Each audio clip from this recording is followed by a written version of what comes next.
Candidates should look like America, but of my 5, I think will be the top contenders. 4 of those are white men.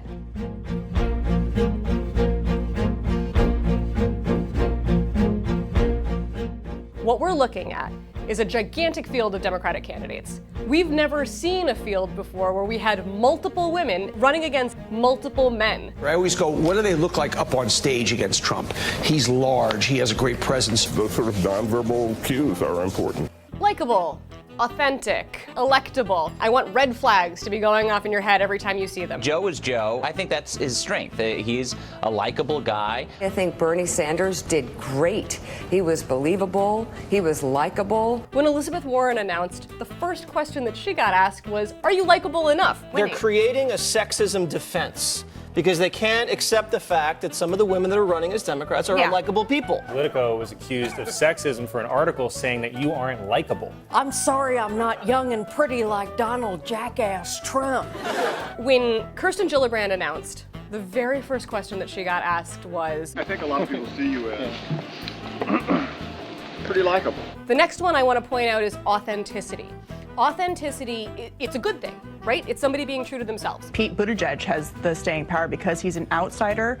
He's governed as a mayor in a small town in Indiana. He has a different message and he's authentic, whereas other candidates like Kirsten Gillibrand and Elizabeth Warren are trying much too hard to try and impress voters. When you hear the word authenticity, remember how authentic women are actually allowed to be before you praise men for doing it or criticize women for not doing it enough. Warren's being mocked for kind of awkwardly cracking open a beer while live streaming. It's just obvious that she's inauthentic in everything she does. As we heard all of the time with George W. Bush, he was the guy you wanted to have beer with and people wanted to vote for him.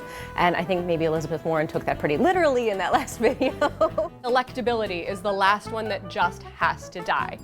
We subjectively decide that somebody is electable because they look like people who have been elected before. I would put Beto and Buttigieg and Biden all in a lane of, electability, but also some progressive creds. Joe Biden has actually run for president several times and not been elected.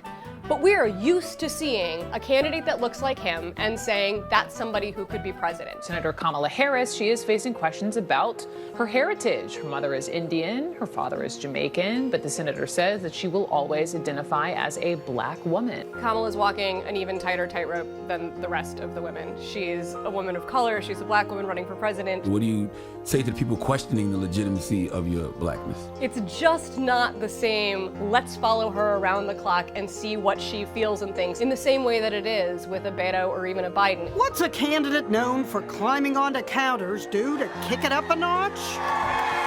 That's Beto O'Rourke climbing on top of a minivan. He is on the cover of Vanity Fair saying, I want to be in it, man. I'm just born to be in it.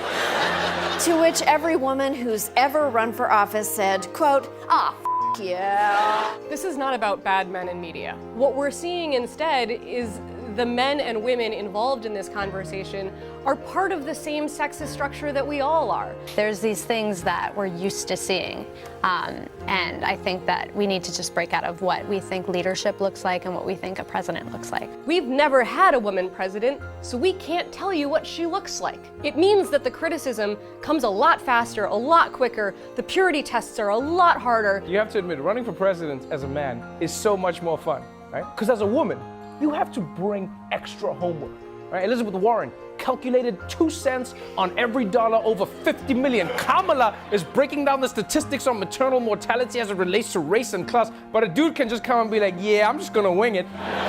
Look at 2018, when women all across the country ran, and they mostly won. So every time you get excited about seeing AOC or Ilhan Omar or any of your new favorites, think about what's possible in 2020. Because the thing that's most important is that everyone knows what you know. I'm running for president because that's what girls do. Your opinion actually really matters in shaping coverage. If you're able to say, this is what's missing from this piece, this is what's missing from this news cycle, this is what I care about, you can be a media voice. We can change the way that men and women are portrayed in the media and make it more fair if we all pay attention to it.